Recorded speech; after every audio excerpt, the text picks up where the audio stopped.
Salam sejahtera, terima kasih kerana bersama dengan saya di Nazilin Unity Channel. Akhirnya, harapan Najib spekulasi kencang berkaitan dengan kononnya satu rang undang-undang mahu dibuat untuk menyelamatkan Najib, untuk memberikan harapan kepada Najib ditahan di rumah, akhirnya berkecai. Najib tiada kaitan dengan undang-undang tahanan rumah, kata Fahmi Fadzil. Ini ialah kenyataan rasmi daripada kerajaan. Makna kata, inilah keputusan sebenarnya. Apa yang dispekulasikan di luar atau di dalam media sosial, jawapan sebenar kepada persoalan, benarkah undang-undang tahanan rumah benarkah undang-undang tahanan rumah ada kaitan dengan Najib? Jawapan rasmi daripada kerajaan ialah undang-undang tahanan rumah tak ada kaitan dengan Najib. Menteri Komunikasi Fahmi Fadzil menafikan cadangan mewujudkan rang undang-undang baru bagi membenarkan tahanan rumah sebagai hukuman alternatif untuk kesalahan tertentu dibuat bagi membolehkan mana-mana individu, khususnya golongan ternama VIP, dibebaskan dari penjara. Saudara, apabila kerajaan melalui jurucakapnya iaitu Fahmi Fadzil memberikan kenyataan ini satu perkara yang benar-benar kita tunggu dan benar-benar diharapkan dapat menjawab persoalan, dapat menjawab fitnah daripada pihak pembangkang.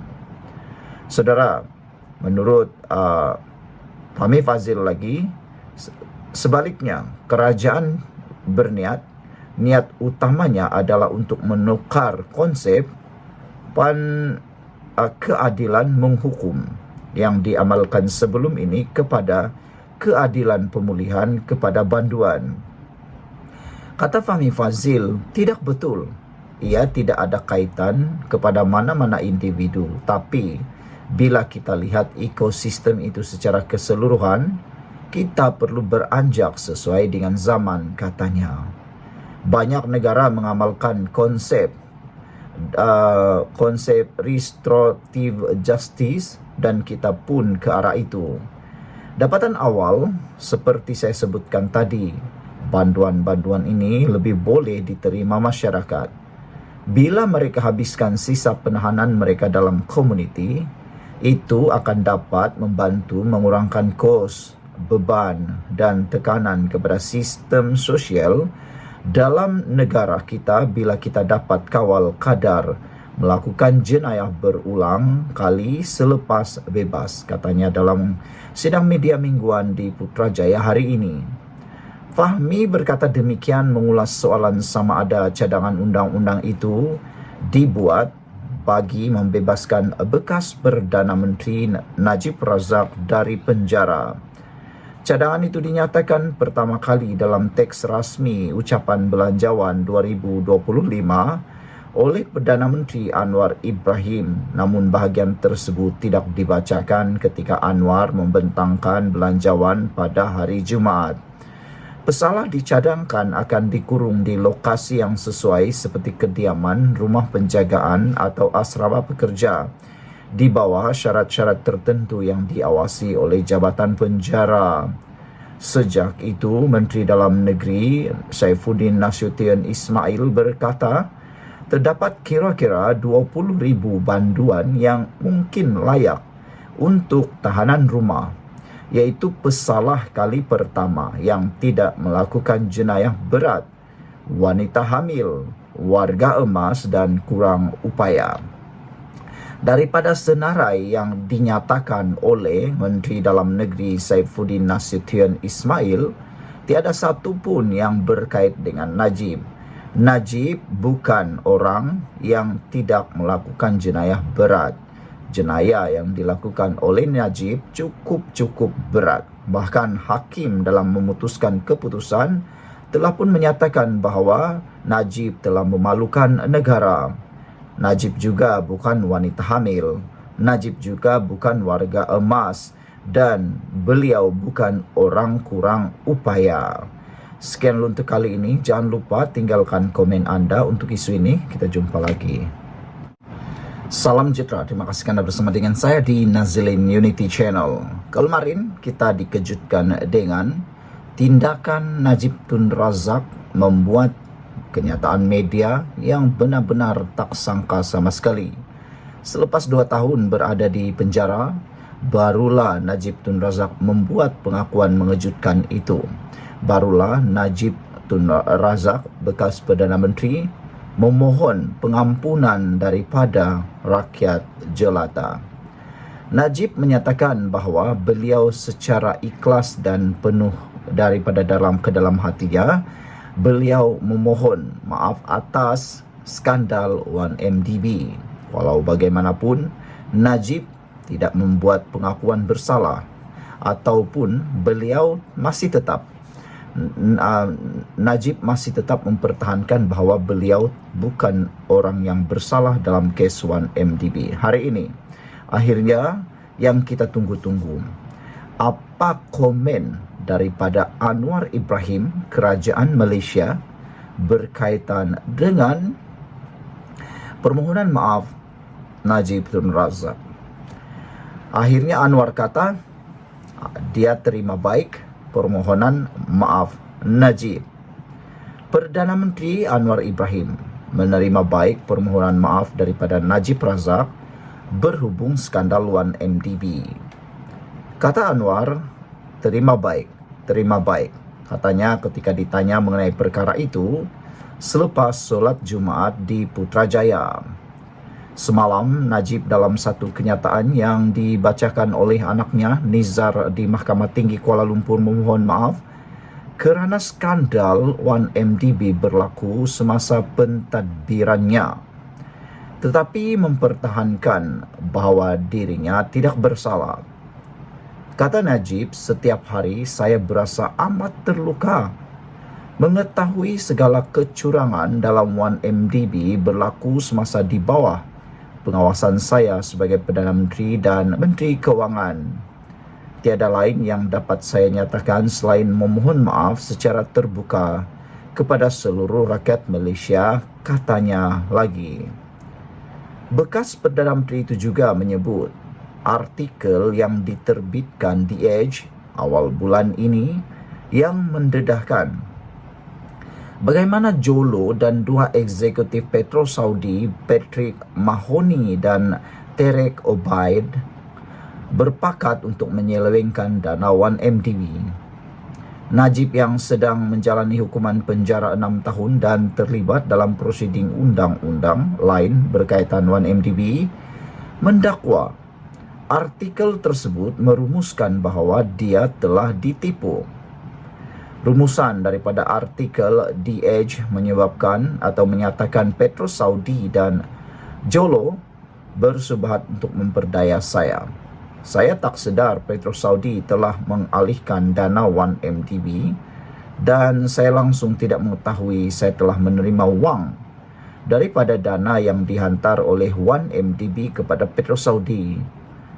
Walaupun sukar untuk sesetengah pihak memahami, saya telah dinasihati dan dengan jujur percaya pada masa itu, dana yang saya terima adalah sumbangan politik dari Arab Saudi, katanya. Bagaimanapun, artikel The Edge yang disebut Najib tidak menyatakan dia bersalah sepenuhnya seperti didakwa. Artikel itu menyatakan Najib tidak sedar penyelewengan yang berlaku dalam 1MDB. Tapi hanya sehingga 2010 saja berkaitan penyelewengan AS 1.5 bilion daripada bon yang diterbitkan pada 2009. Artikel itu tidak menyimpulkan jika Najib kekal tidak tahu apa yang berlaku selepas itu. Spekulasi juga bertiup kencang bahawa keputusan kerajaan untuk merangka satu rang undang-undang adalah berkait rapat dengan Najib yang sedang menjalani hukuman penjara 6 tahun berkait kes SRC internasional. 2 komen daripada netizen di ruangan Malaysia kini berkait isu ini ialah, kata Mujahid, kesian Rosma Sekarang dia pergi pasar selalu beli yang murah je, kata beliau. Mujahid juga kata Najib minta maaf kerana ia berlaku semasa pentadbiran dia. Bukan pasal dia yang melakukannya. Pandai Najib ni, simpan dia lama-lama di kajang, kata Mujahid. Sekian untuk kali ini. Jangan lupa tinggalkan komen anda, tekan butang subscribe. Salam sejahtera, terima kasih kerana bersama dengan saya di Nazilin Unity Channel. Akhirnya kita ketahui ini pendakwaan sebenar terhadap GISBH. Selama ini menjadi spekulasi apakah kesalahan sebenar. Apakah kesalahan sebenar yang dilakukan oleh GISBH sehingga ada beberapa aktivis NGO dan ahli politik khususnya memberikan komen, dan ada juga yang cuba mempertahankan beberapa perkara berkait dengan GISBH. Termasuk PAS telah pun mengeluarkan kenyataan bahawa jangan keterlaluan terhadap siasatan GISBH, jangan melampau, kata mereka. Hari ini inilah sebabnya GISBH didakwa, dan ini pendakwaan mereka. Bukan calang-calang, memang luar biasa, ngeri dan menakutkan. Jadi ahli kumpulan jenayah terancam, ini tuduhan dihadapi CEO GISBH dan 21 individu. Wah, rupa-rupanya inilah pendakwaan yang telah dijatuhkan terhadap CEO GISBH dan 21 individu yang lain, yaitu menjadi ahli kumpulan jenayah terancam. Wow, ini bukan satu pendakwaan yang biasa-biasa. Ini satu pendakwaan yang memang luar biasa, menakutkan, dan boleh kata ngerinya luar biasa. Didakwa di Mahkamah Syekh Selayang, Selangor atas tuduhan menjadi ahli kumpulan jenayah terancam.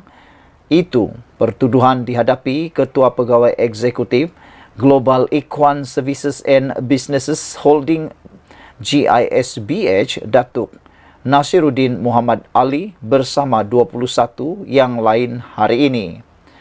Kesemua mereka terbabit didakwa melakukan kesalahan itu mengikut Akta Kesalahan Keselamatan Langkah-Langkah Khas 2012 atau SOSMA. Semua tertuduh menjawab memahami pertuduhan yang dibaca jurubahasa mahkamah di hadapan Hakim Lailatul Zuraidah Harun alias Harun. Namun, tiada pengakuan direkodkan kerana kes membabitkan Akta SOSMA adalah dalam bidang kuasa Mahkamah Tinggi. Peguam Datuk Rosli Kamarudin yang mengetuai barisan pembelaan mewakili semua tertuduh memohon panduan dari mahkamah mengenai soal jaminan kerana pertuduhan kerana kes akan dibawa ke Mahkamah Tinggi. Urusan jaminan akan dilakukan di Mahkamah Tinggi menurut Hakim. GISBH menggemparkan negara apabila terbongkar penganiayaan kanak-kanak termasuk salah laku seksual di rumah jagaan berkaitan syarikat yang terpalit dengan ajaran sesat itu. Saudara-saudara sekalian, sekarang ini sudah beberapa buah negeri telah pun mengisyaratkan, telah pun menyatakan bahawa GISBH telah membawa ajaran yang sesat. Seramai 402 kanak-kanak berusia antara 1 hingga 17 tahun telah diselamatkan pihak polis. Mereka terbabit dipercayai dieksploitasi di rumah 20 rumah kebajikan di Selangor dan Negeri Sembilan dalam Ops Global pada 10 September lalu. Saudara-saudara sekalian, ini memang menggemparkan seluruh Malaysia. Bayangkan pertuduhan yang dijatuhkan terhadap CEO dan 21 individu GISBH ini rupa-rupanya bukan pendakwaan yang biasa-biasa. Jarang-jarang orang akan dijatuhkan ataupun dikenakan pertuduhan seperti ini, pendakwaan seperti ini. Sangat jarang. Biasanya akan dikenakan hukuman ataupun pendakwaan yang biasa kita dengar. Tapi yang ini betul-betul luar biasa. Bayangkan, mereka dianggap menjadi ahli kumpulan jenayah terancam. Inilah tuduhan yang dihadapi oleh CEO GISBH. Semoga dengan pendedahan dan juga dengan pendakwaan ini, ramai orang mula terbuka, dan pendedahan demi pendedahan, pembuktian demi pembuktian, pencerahan demi pencerahan akan membuatkan kita lebih memahami siapa itu GISBH yang sebenarnya. Sekian dulu untuk kali ini. Jangan lupa tinggalkan komen Anda, tekan butang subscribe. Bye-bye.